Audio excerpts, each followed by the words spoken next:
Saying number 78. Amir al-Momineen, peace be upon him, said, "In the name of Allah, the Beneficent, the Merciful."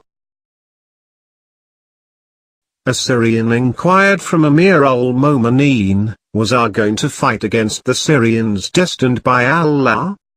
Amir al-Momineen, peace be upon him, gave a detailed reply, a selection from which is hereunder. Woe to you!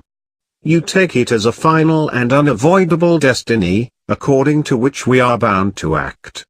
If it were so, there would have been no question of reward or chastisement, and there would have been no sense in Allah's promises or warnings.